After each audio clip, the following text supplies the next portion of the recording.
Selamat datang di channel Zaidan Story. Semoga kalian terhibur ya dengan cerita novel saya. Terima kasih.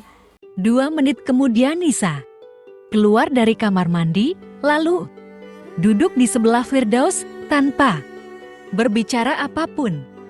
Nisa, sepertinya dugaan ibu benar. Kamu memang sedang hamil, ujar Budian yang masih bersikukuh. Dengan dugaannya, tidak bu, itu tidak benar. Nisa, tidak hamil. Mungkin aku hanya masuk angin saja, aku cuma butuh istirahat sebentar pasti baikan lagi. Sahutnya membuat Budian kecewa.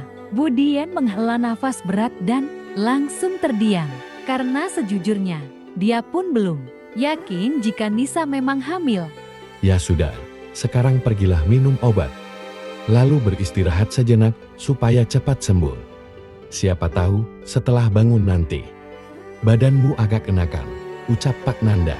Baik ayah, sahut Nisa yang langsung pergi masuk ke kamarnya. Firdaus, panggil Budian kepada anaknya. Iya bu, ada apa? Firdaus sedikit tak konek. Kenapa kamu melamun? Sudah selesai belum sarapannya? Kalau sudah, buruan susul Nisa ke kamarnya. Kasihan, dia sedang tak enak badan, ujar Budian. Tidak ada apa-apa bu. Oh iya, aku sudah selesai sarapannya.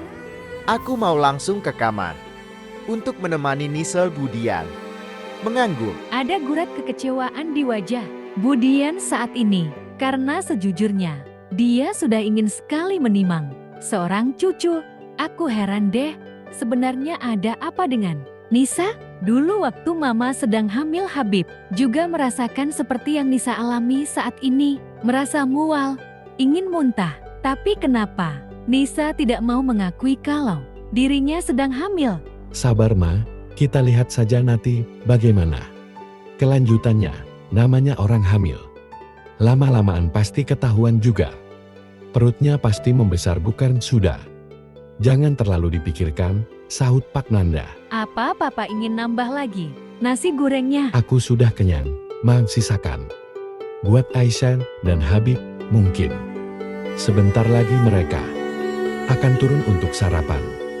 Budian mengangguk. Kilauan cahaya matahari semakin memancarkan cahayanya. Sinarnya benar-benar menyilaukan Habib dan juga Aisyah yang masih tertidur.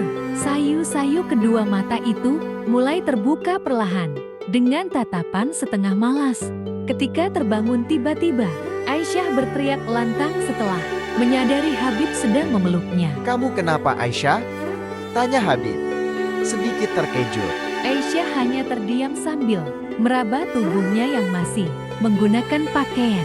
Syukurlah, Mas Habib tidak melakukan hal aneh padaku, batin Aisyah. Aisyah, kamu mimpi buruk ya? Tanya Habib. Maaf mas, sepertinya begitu. Oh iya, sekarang pukul berapa? Habib melirik jam kriang tergeletak di sebelahnya. Astaga, sudah pukul 8:30 pagi.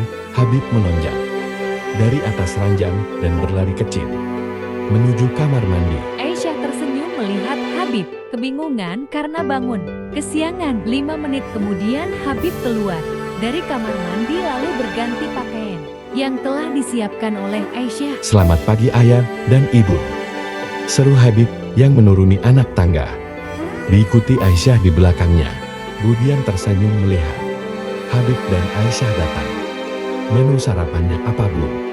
Tanya Habib. Pagi ini menunya nasi goreng, dan ini jatah untuk kalian berdua. Firdaus, sudah selesai sarapan. Kalau Nisa, dia tidak jadi sarapan karena muntah-muntah lagi, ucap Budian. Apa, bisa muntah-muntah lagi bu? Habib merasa terkejut.